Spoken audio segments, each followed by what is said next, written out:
Hello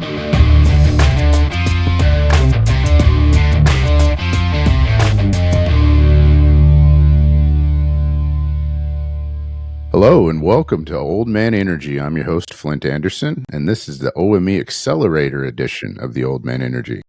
We are joined today by Carlos Cruz. He has a long and distinguished career in influence and teaching people when to spend the right time, or when to spend their time and who to spend it with, so to its maximum effectiveness. I'm sure that's a more unique intro than you've had before. Can you tell us a little bit about what you do, Carlos? Sure. Thanks, Flint. So I'm a lawyer, lobbyist. I have a multi-state practice for clients that I handle in multiple states. Home is Florida. We have a lobbying firm called Converge. We transact in multiple cities and multiple states. Have an office in Chicago, South Carolina, New York. Florida is home base. And now we have strategic partnerships in DC. But I've been lobbying for 3 decades, representing clients before policymakers, and it's at all levels. So typically not at the federal level, unless it's with an agency. I don't lobby Congress on anything. But typically it's, for example, my pool builders, I represent them before local, municipal and county officials, as well as, staff. And when it comes to the state, like Zillow, who's very innovative at the state level, they have a lot of challenges and things that they have to navigate through. So that's a little take on me. And along the way, I'm a coach. I coach politicians and I coach business owners and clients on how to communicate and get the most out of a conversation that'll lead to other conversations to influence somebody to help your organization thrive. And that's what I've been doing since 1995. That is a long time. Explain, Carlos, to myself and to listeners what the importance of lobbyists are, how they fit in, and why that would matter to those of us either in the trades or those of us that are entrepreneurs, often an underrepresented segment of society. But how does that help? So unless you're a Rockefeller or a Bush, a Roosevelt, you don't have that political DNA in your system. It's not something that most people wake up and they're like, hey, I got to call the governor to do something, right? There's a rite of passage. There's a way of building that. Unfortunately, most of us, the intro to politics is usually not good. If you're a pharmacist and you get a call, hey, you're before the board of pharmacy because there's a discrepancy in your license and there's a hearing against you and we may take your license away, right? Or you're a homeowner and you have a code enforcement violation, right? And you get a fine. And a lot of people, that's their intro to politics. And then they want to show up on a first date and ask somebody to marry them when they don't have any contact. They haven't had any contact with that decision maker. So there's a process to get to know people in your realm of influence. And like I said, if you do international trade, don't waste your time with the local mayor, right? Because that's not going to benefit your business. So generally speaking, politics tends to sneak up and it's an afterthought. A lot of companies, they get growing, and then we're getting fines in multiple states. What did we do? Well, there's a licensing process that you forgot to dot your I's and cross your T's. So a lot of times it's not a good intro, but if you do it right, it helps you. Time is money. So if I can get you licensed in multiple states for whatever venture you're launching faster than your competition, you'll be more profitable. You present a unique perspective, and thank you for breaking that down, because when we hear a lobbyist, the first thing that pops in our head is the guys on the news in the suits standing outside Congress.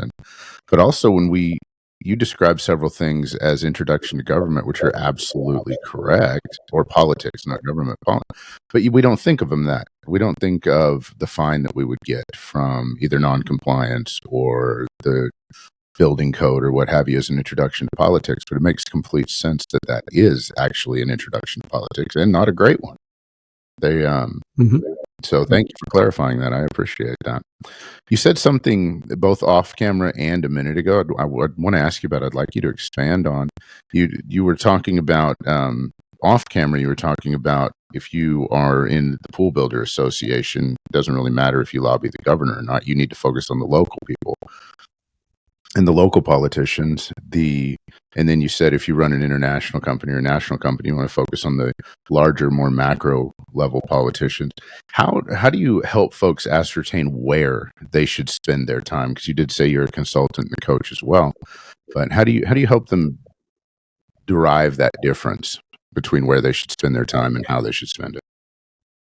So, for example, I'll use my pool builders, the Florida Swimming Pool Association. So they're licensed. You are licensed as a pool builder through the Florida Department of Professional Regulation. So that's at the state level. So you have to interact with your state senator, state representative, obviously the secretary of the department, because there's always rule changes and things that you got to stay ahead of. But your number one playground, where your bread and butter is, where you need to influence, is in your backyard where you build pools. So if you do not know your local commissioner, know your local mayor, whether it's county or city, you're behind the eight ball. And that's your number one priority, because when you have a project that a client needs an inspection on and something goes wrong, you need somebody to talk to. And a lot of people get frustrated with government because, I'll talk to you in 2 weeks. Well, I can't wait 2 weeks. So your main silo is that local silo, because you do build pools. Having dinner with a congressman and raising them money, if you have other, needs and wants or, personal passions, like mental health or the well-being of the elderly, then spend time with your congressman. But I have heard so many stories where you have like a consultant or a lobbyist where you're a pool builder and in Florida, and they want you to contribute to, a governor in Chicago, right? And that does nothing for you. So I analyze your playground, right? Where you need to get things done. And you put together a plan and the multiple silos that affect it, because it's usually not just local. There's always a state component, or there's a state component when there is a local component. But so it's just understanding, the arenas and the areas, because time and resources are limited and you can't waste them. I think we appreciate that more the older we get. When we're young, we have a limited time, so we think. One of your edicts, if you will, is that we are constantly influencing and we are constantly being influenced. It's one of the things you answered on the question. Can you expand on your take on that, as far as, because when some people look at especially political influence as a negative thing, no matter which side of the aisle you sit on, they think, okay, well, they're influencing them this direction, they're influencing them that direction. But I happen to agree with you that we're always influencing and being influenced if we want to move our career up. It affects us in every area of life. Can you expand more on how you've elected to leverage that and use that to help individual people or companies forward their careers or their size and towards their goals? Yeah, well, a few years ago, I wrote my first book, which is watching the policymakers back, because my dad got sick when I was younger and I waved on corners for politicians. And that's how I got into this. I waved on corners. I was president of the Future Business Leaders of America in high school, and politicians used to come over. My dad got sick. I started working in the political process. I had to get a job when I was studying for my LSAT, which is the law school entrance exam. And I was a junior in undergrad. And I worked for a senator. And, the world of influence, once you get to on the inside, it's just you just see things coming. You see things coming right away. Kind of like when you get older as a parent and you're parenting your kids, you can see a bunch of variables coming their way that they don't see coming, right? So how you influence, first of all, you influence yourself every day. When you wake up, you tell yourself a story. What's your why? What's your purpose? Why do you do what you do? Then those emotions cause you to step out that doorway. And then you tell a story to somebody else. I tell my story every day. Back in the day, it was called building a reputation. Now it's called a brand. And the story you tell others is influential. So you influence yourself, then you influence others. And then you got to balance life out with, not losing your humanity nowadays, man. If you could have the best why in the world and the best brand, and especially with social medias, and I talk to my kids, and you can lose that in a second by just doing something, stupid. And we all make mistakes. So, but we're constantly being influenced. People like me get paid a lot of money if on the government, on the campaign consulting side, to come up with these commercials. Typically, you see the politician moving slow, black and white. That's the bad guy. And then the person that I want to influence you on voting comes in energetic, and it's like moving not slow, moving at a normal pace and in color, right? And you get all these, you're a target for influence. Your social media, your IP addresses are used. I can target your grandmother on an issue, so that when you talk to your grandmother, there's like, hey, you got to vote for this Carlos issue, right? So there's a lot of influence out there, but it starts with here. You got to have a great why and a purpose. And you got to build a brand beyond that, because you're not going to further the needs of your organizations, your community, or make money by staying in a square box, right? You got to go out there. But constantly, we're getting bombarded. Back when I grew up, I didn't have a cell phone, and I'd have social media. I mean, I had Atari, right? That was, video games and stuff like that. And Space Invaders wasn't influencing me. But now everything influences your kids, and we're influenced the same. So where you have all this coming at you, and I see it in different areas because I can identify it, because this is what I do. You got to be Carlos. You got to be Flint. And there are things that make you that. And you can't, most politicians, whether they're Democrat or Republican, they're good people. And with all the bombardments of, all these, like, if you're a Democrat and things don't go your way, you go on a certain news station, right, to beat up on Republicans. And vice versa, if you're a Republican and, you knock on my door and you're going to influence me to vote for you. Hey, Carlos, I'm so-and-so, I'm running for Congress, and I'm going to bring home the bacon. If every time all I do is see you on TV crying about not being able to do something, I probably shouldn't vote for you again, right? So make sure that when somebody tells you they're going to do something, they do it, like you do when you tell somebody you're going to do something. But don't be taken, because I get a lot of folks, especially older folks, that are like, oh my God, I voted for so and so. How did he do? Well, you should have read his platform or her platform, because they said they were going to do that. So there's an algorithm of influence, and that's what I do. I created the political self-help genre, let's say. So if you're running for office, or if you're a businessman and you need to use my second book, and I'm launching all these, as I told you, A Politics of Profit. So if you're in the trades, if you are an executive, you need to understand the moving pieces out there to build influence. Man, that was an incredible answer. You touched on branding, marketing, politics, integrity, sales. All is one package, and that's all pieces and fundamental pieces of what you do. I'm not even real sure how to follow up with that. But my main question that comes to mind, or is top of mind with that, is, how did you start doing this? Because obviously you went to law school, you became a lawyer. How did you realize that there was a niche or a need for this, not only on a political side, but you've had some success in the business side too, as a coach or consultant. So how did you identify this niche and start this?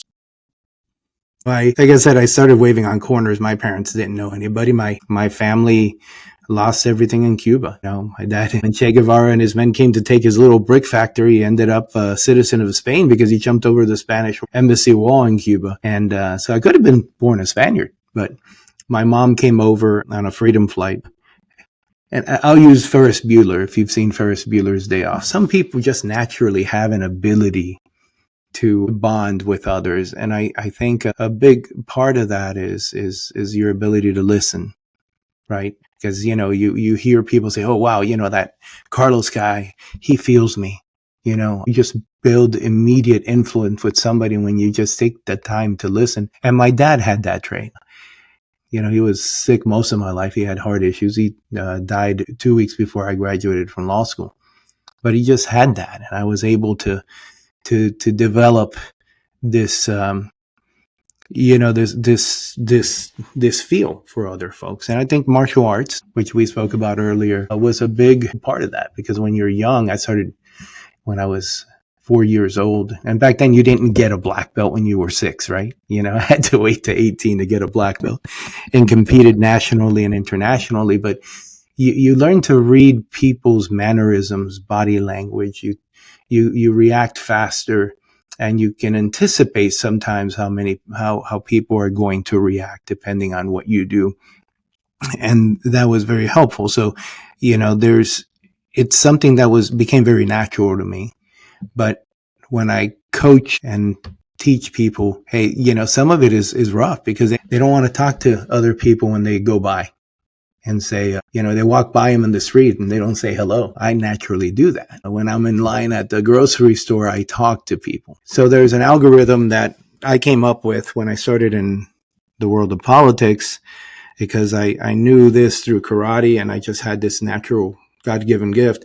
But then here in the political arena, I'm watching lobbyists, I'm watching reporters, I'm watching cabinet members and senators, and I was just observing how they influenced each other, and developed this. And it just happened. You really don't go to school. You go to business school, or you become an architect, and there is no politics to profit 101. You just develop it over time. That is a very, very good answer. And I love the end of that, politics to profit. You just develop it over time. Not everyone that you meet fits into the same category. And we end up figuring, hopefully those of us that want to end up figuring it out as we go, and not spending our lives in careers that we do not like. But from your perspective, influence is more than just who you know, from what you've described. As I understand what you said, influence is how you interact with people, how empathetic you are towards other people, and how able you are to connect people, either both to yourself or to each other, and be recognized as someone that does that. Did I understand your explanation correctly? Yeah, and one key feature of that is your brand. Your brand, you have to be seen as a solution for somebody else's need. And so, for example, rock stars don't get fired. When there's budget cuts and they bring you in, we got to let you go. It's probably because your brand kind of got stale. Maybe you became arrogant. Maybe you stopped evolving. And I don't know, call them case studies. But if you have a strong brand, you're not going to get fired. And when I walk out there and people reach out to me and they see me as a solution, not the solution, because if I think I'm the solution, then I'm the smartest person in the room, right? I'm a solution for, Flint, one of your needs. And I got to listen to what they are, and we can come up with something, a game plan. But that why, that story you tell yourself, the brand, the story you tell others, to build that need, that people need you and see you as a part of a solution. And you got to guard it. You can't become arrogant. You can't take people for granted. I mean, when you tell people you're going to do something, you're going to do something. That's part of keeping your humanity. So that is my algorithm for influence. As I just added the brand solution piece, which I forgot to talk about. And we've touched base on that. Brand is quickly becoming so synonymous with just about anything that we do, both online and off, that it almost like the refrigerator. It's so common we don't remember to talk about it. But it's very important that does. And brand, from what I understand that you've described and the way you look at it, and a lot of the way I look at it, is brand is not only who you are, but it's your reputation, is how you are perceived to everyone else in a memorable way. Yeah. And you got to be able to compound that, right? Because back in the day when you were growing up, or especially my parents were growing up, and little down in Cuba, everybody knew who the best mechanic was and the best plumber was, because there were only like 2 of them, right? Back in the day. We had the yellow pages here back in the day, but now the world's gone flat. So, your brand really, really has to stand out because there's a bunch of lobbyists out there. There's a bunch of architects out there. There's a bunch of pool builders out there. So how do you create a brand that people trust and continues to evolve and doesn't become stale? And it's just constant work. Because back when you were the best doctor in Omaha or whatnot in a little town, you kind of just did what you did because you really had no competition. But now there's 10 doctors that are opening up clinics right around you on a monthly basis, and you gotta brand. You gotta continue to brand. Have to provide that unique style. In your experience, where do you see the pitfalls and challenges that people face when they're trying to build influence? We want everything now. You want everything now. And what I tell young people in the political process is, it's a game of addition, and every day you add. And, back in the day when, especially in the 80s and 90s, you would go to these networking parties, right? And you would get a bunch of business cards. You would put them on your desk. Well, they don't do anything for you, right? If you motivate somebody to talk to somebody who will in turn talk to 10 somebodies about you, that's how you build, your brand. And it comes from having that strong why. So when you, you evolve, and God knows, with AI, what's going to happen. But, the good thing about with what I do with politicians, AI is never going to replace me because it's a personal relationship that I build with folks, and it takes time. So number one, time. You want everything now. Your license is up before the board, and you're going to run over there to that executive director or a board member, and you're going to tell them, I didn't, you got to, this is wrong. And you're going to lose it because you never took the time to get to know them before your license had an issue. Right. So number one, time. Number two, everybody's different. And you assume that when you go before a senator who is a neurosurgeon, but you're a plumber, but they're heading up legislation that affects your industry, that they should see things your way. Well, take the time to explain it and tell people both sides of the coin, because we're all different. And we can agree to disagree as long as we come up with an amicable solution that serves our needs. But it doesn't mean that you lose who you are, because a lot of people, especially in the media, are like, oh my God, that politician is no longer the person they used to be. Well, they want to come up with compromises to keep our nation running with all these budget resolutions that we seem to be having, right? And just kind of like when you're married, we're all married together. So if I think I'm going to get my way with my wife every day, it's my way or the highway, I probably won't be married for too long. But we're all married together. So you got to, again, listen and understand that people are different. And sometimes, it's going to take time to get to a solution. Don't lose it, because your brand gets affected at City Hall and everybody talks about it. So next time you walk in, they're not going to want to see you because it is a small community. But typically, number one, we want everything now. And number two, everybody's different, and we gotta. That was a good answer, and I think you might have touched base on my next question a little bit when you were talking about back in the day when we would go to networking parties and we'd all start meeting each other. We're similar to that now, but we're more connected than we've ever been with being able to see people online, people with their social media. They put their profiles all over social media. We can, from a sales perspective, we can learn more about anybody before we ever talk to them than we ever could in the past. So what is your process or your algorithm, if you will, for building influence or for teaching somebody how to build influence? So first it starts with, we'll spend time and, hey, I want to get to know them, listen to them. But, the three pillars of influence is that what I call my circle. Your circle is your why, your brand, and how do you deal with other people? And I call it, how do you keep your humanity? And we go through that, right? And you just have to be honest.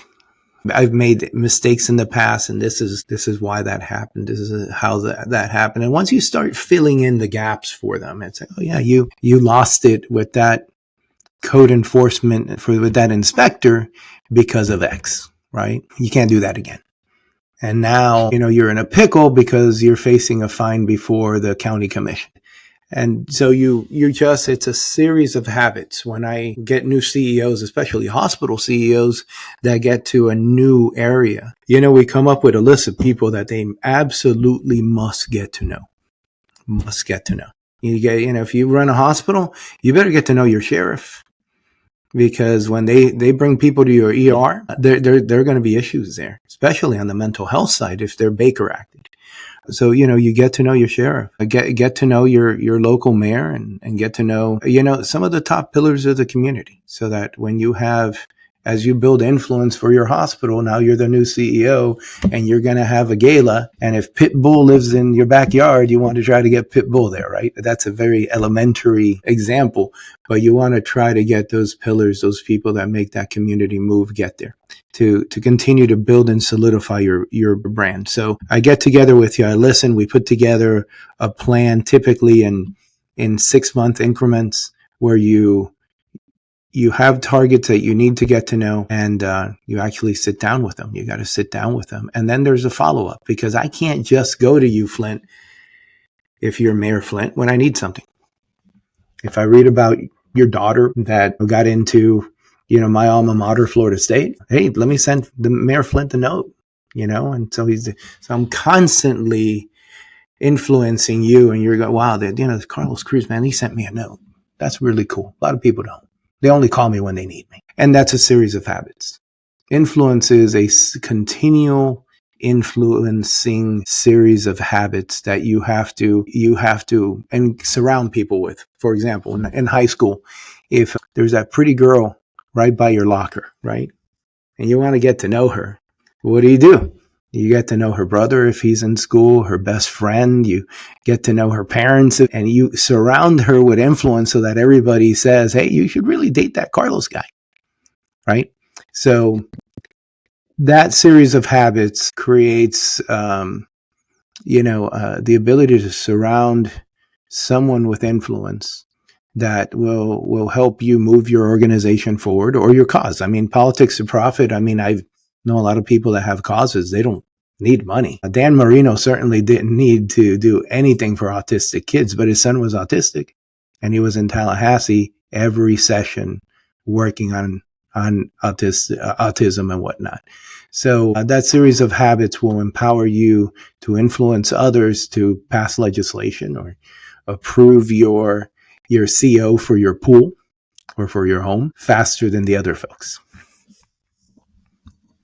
That's a great answer. And that is a lot of information here, folks. For those of you guys that are out there listening, you're going to want to listen to this episode 2 or 3 times, because there were so many gold pieces in what he just said that we can't even begin to unpack it inside of a 2-hour podcast. You mentioned a couple of questions ago about the different trends upcoming. You mentioned AI specifically, which is on everybody's mind. If it's not, it should be.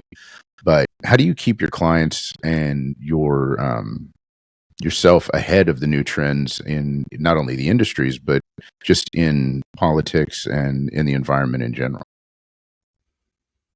Wow. Time, just being in it. And there are, when you have a, like I transact not only in Florida, but in multiple states, and policy tends to evolve in multiple states at a time. It doesn't just start in DC. Eventually it may make its way up to DC, but you can see trouble coming when you're, for example, in pharmacy with PBMs, manufacturers and wholesalers, right? If you read a few articles, and you started reading them a few years ago, before PBMs, which are pharmacy benefit managers, became as big as they are. You start, following trends. So a Senate committee in Georgia is having a special hearing on pharmacy pricing, right? And if it's Wyoming, and it starts in Wyoming, it may take a little longer to get to other states. But if it starts in Texas, if it starts in Florida, big states like that, California, those policies are gonna, they're gonna go to other states. And so you sit your client down. Hey, I heard that this is going on in Wyoming because I have a friend or a senator or a staff director that said, "Hey, Carlos, I want to talk to you about pharmacy issues or issues affecting the pool industry, and I want your advice," right? This is what we are thinking of doing. And a lot of it is when you have a strong brand that people are willing to say, "Hey, I really don't know much about, electric cars, electric vehicles, but I know somebody that does. Let me call them." So they're going to share info with you. The reason why we're asking you this is because we're going to have a session on X. We're going to have a series of committee meetings. And that tells me that I need to prepare my clients because that's going to probably become infectious in other states. And it's all about being in it. Kind of like, and I use a lot of high school, examples. When you're in high school, you were kind of in the know and you knew, who was going to try out for the football team, who was going to try out for that. And you can say, wow, hey, so-and-so is going to try out for that. Maybe I'm going to try out for track, right? To compete with them or somebody. And that's a very elementary example, but when you're in it, just again, influence is coming all over the place and in communication. And you can get intelligence just by roaming the hallways in the capital of Tallahassee. It's conversations are going on in the hallways and you can just get intel from different people. Little long-winded, that it's hard to describe because there's so many components, but just being in it, you get little tidbits of intel, and other people are calling you, "Hey, this is happening." And that enables me to immediately communicate because clients don't want surprises. Clients are fine with policy losses or, we lost this, fine. They just don't want to be surprised. So if you're ahead of the curve and you tell them this is coming, we may not win, but they weren't, caught off guard. They were prepared for it. That was, you said it was long-winded. That was just a very, very detailed answer. And you've explained something that most of us know exists, but we don't, like I said at the beginning, we don't really know what it means on the surface. Just you've been able to take that and break it down to a point that it makes it look like something functional and that is actually relevant in our lives every day instead of this big magical thing that you see on CNN or Fox News or what have you, hear and read about an article. If somebody was looking to forward their business or their career, what would be your advice, and has never done anything like this before moving forward, what would be your advice on where they should start? What should they focus on first? Well, so there's, if you want to, like I started as a staffer, right? I started working for a state senator. So there are people that are in the business of politics. That means they derive their income from being in politics. So if I am a chief of staff to a mayor, I get paid by the city or the county. So I am in the business of politics. If I am an aide, a legislative aide or policy aide to a congressman or woman, I am in the business. I get paid for being a public servant. When you are in that arena, people get paid to get to know you because they're going to have an issue and they're going to come to City Hall and you're going to be the one that the mayor designates to sit down with the Florida Roofing Society or something, right? Or the road builders or the environmentalists. And so there are people in the room that are lawyers and counsel, and they get paid to get to know you. And so that was a good stepping stone. And typically in politics, people start off, you just don't wake up one day and say, I'm going to be a lobbyist. A lot of times you start off being staff. And with those relationships, then eventually you may want to get into the consulting business. A lot of ex-politicians become lobbyists because they just, people get paid to get to know them because they got to lobby them on issues. And if you can handle issues very well and come up with, with good compromises and good solutions, I mean, you garner a good reputation. If you are in just starting a business, if you're a roofer, you're a plumber, or you start working for a company like CSX, which is a railroad, you got to start building your influence. People don't get paid to get to know you. You got to come up with reasons to get to know them, right? And back in the day, again, it was called networking. Now it's building a brand, because I got to build a brand with you and not just call you when I need you, but I want you to tell other people, hey, this Carlos guy is great. And there's a series of habits, as I mentioned, for that. So a lot of people that do what I do, they start off in government. If you work for the Department of Agriculture and you become like the fertilizer expert, then eventually you retire. You work for a company like Mosaic Fertilizer or whatnot, because of just you wrote those laws, you wrote those rules, you understand, you have a different global understanding of where things are. So my advice to folks is, if you are going to start a business, understand that this other universe is out there, and get to know friends in the political process so that they can kind of coach you and teach you about these things. And eventually, as you grow, you can hire a lobbyist, you can hire a consultant. But then also in my book, Politics of Profit, you got to understand that, there are very good consultants out there. There are very bad consultants out there. So you have to, when you tell them that you want to build, and I'm just doing the swimming pool thing because I just had their January conference 2 weeks ago where I addressed the membership.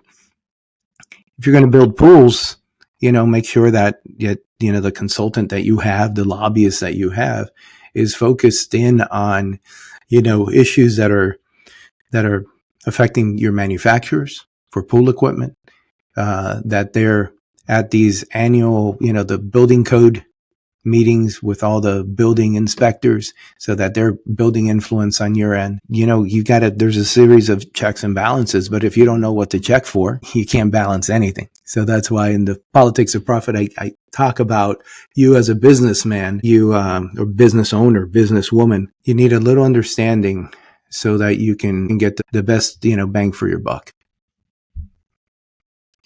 And you're talking about things on a smaller level, on a trade level, even using your pool example, that most small business owners don't even think applies to them. They think it just applies to the billion-dollar businesses and what have you, the ones that can have that.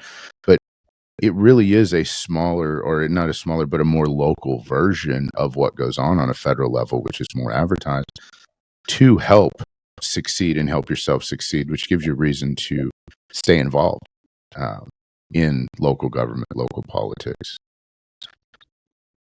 A lot of the people that I work with, a lot of the people that I've consulted with, they're even reluctant to join the local chamber of commerce. Yet I know, as a very young entrepreneur, and even before I was an entrepreneur, back when I was selling copiers and office equipment, those associations gave me the ability to meet people in local government and to grow because of those associations, the local business leaders, the CEOs, just having access to them and having them know who I was 30 years ago, that continues to impact my life today. We would not have met. I would not have been sitting at that table where we met last week if I hadn't done that when I was younger, because that was indirectly led me to getting invited into that company. So there's a lot of power in, not only on a political level in what you're talking about, Carlos, but on a business, and just you didn't call it networking, you called it building your brand, but just on a leveraging who you know to help your company grow. There's an incredible amount of power in that. It never dawned on me that it could. Yeah, and there's also a responsibility. There's a big responsibility there, because you can't take those people for granted, and give praise where praise is due. When we have a win legislatively, we pass a bill, or conversely, there's a bill affecting my client X that has a big MRI imaging company, and we defeat something. You got to give credit where credit is due, and keep that door open, because typically things have a way of coming back. So just because you won this battle today doesn't mean you won the war.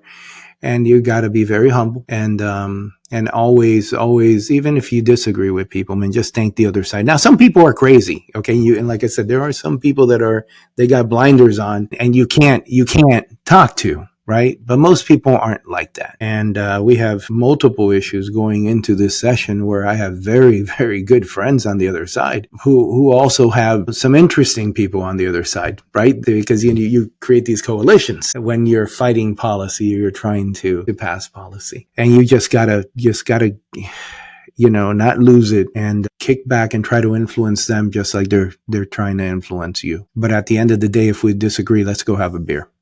It's nothing personal. I think that's a skill that's really lost, is being able to disagree with somebody and still be friends with them.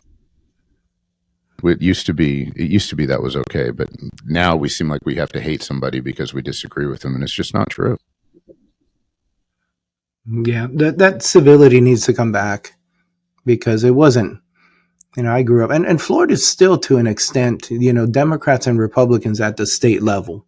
While Republicans have huge majorities, there's camaraderie and collaboration still, and they respect each other.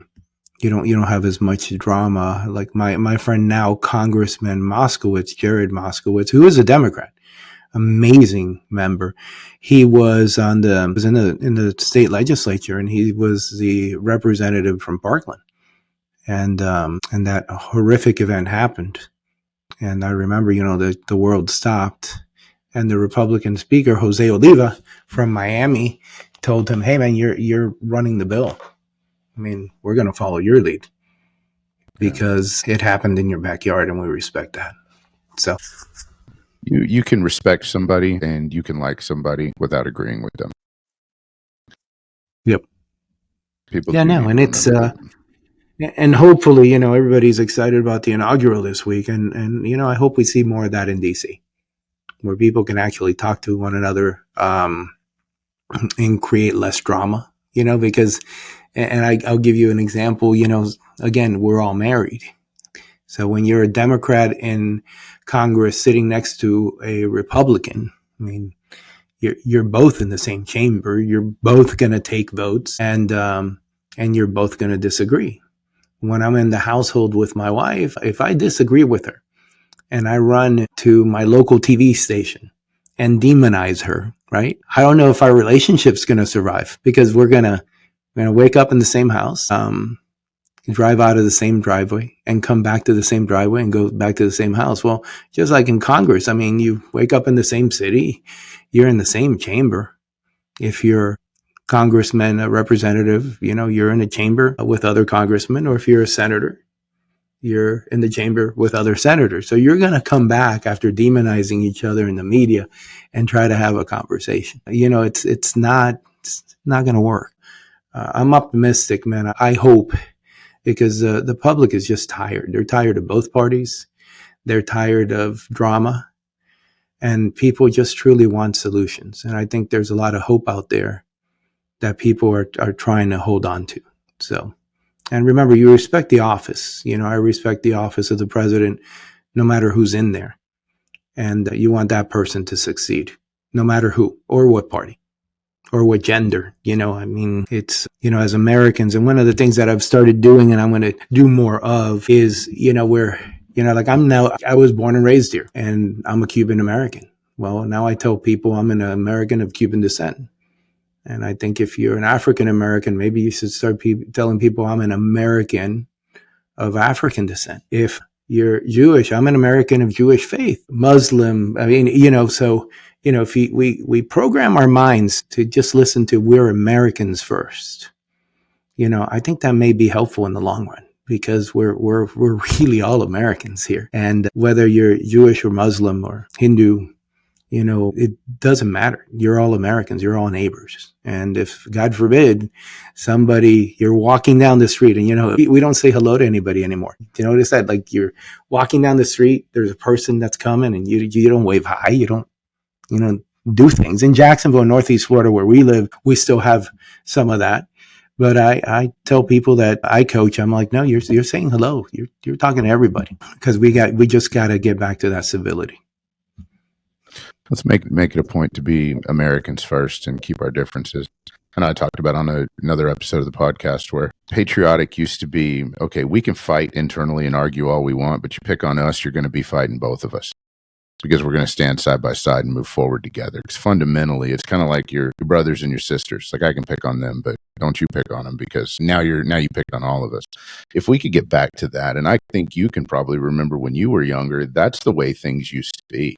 It wasn't this constant back and forth and bickering and exhaustion that just created an environment of hate and discontent. It's not. But of course, we didn't live in the same echo chamber that we live in these days either. We can easily find anybody. Well, you didn't have the social media, the 7-day news cycle where everything's breaking news 24/7. I mean, if you watch that daily, man, you're really gonna your heart and your ticker, you're gonna kill over at some point, right? It's exhausting. Carlos, we've been talking almost an hour, and we could probably continue this conversation for another hour or two easily. How can our listeners out there find you, and how can they get their hands on your books?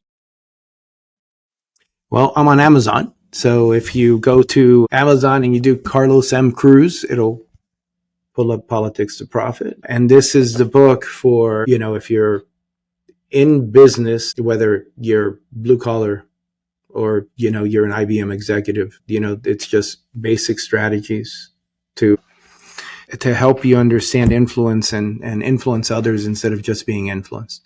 And then if you're, starting in politics and you're a staffer or you want to run for office, this gives you a good feel for, how influence flows in the political arena. Like I'll give you a quick example. When I started working for Senator Casas back in the day, there's no book on this. You just other aides help you, figure this out.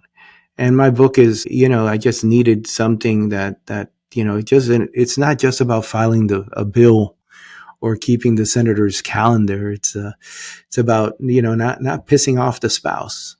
Right? You got to understand there are certain family members and then that circle of influence that the senator has that you got to be sensitive to, because what I try to create for people is upward mobility, because with a strong why that develops a very strong brand, then you continue to move up. So when you're a young staffer, some young staffers have a very short-lived career because they don't have this in their DNA. And once you lose your job or you get a bad reputation in political circles, it does follow you. So Amazon, carlosmcruz.com is my website. I've got my books on there, and I'm soon going to be launching a app that's going to have some courses that you could subscribe to. The Politics to Profit course is a 12-day course. It takes you, I take you through daily videos and daily exercises, and you got to do your homework and continue, and it goes beyond those 12 days, but I just give you the tools to create a series of habits that will transcend that period. That's awesome. And we will put all of the links to not only your books, but to your website and to your contact information in the description of the video below. You can also catch my latest book, Beyond the Handshake, The Art of Power Networking, which ties in directly with this conversation, albeit he called it Building Your Brand. I called it Networking. It's two sides of the same coin. We're talking about doing the exact same thing. If you do not already like and subscribe and you made it this far, then go ahead and ring that bell and make sure that you're notified every time that we're updated. New episodes drop every Thursday at 5 a.m. Thank you guys for joining us. And Carlos, thank you so much for taking the time to spend with us and share some of your wisdom. We appreciate having you here, sir. All right, Flint. All of you, have a blessed day. Take care. Thanks, guys. Peace. Love y'all.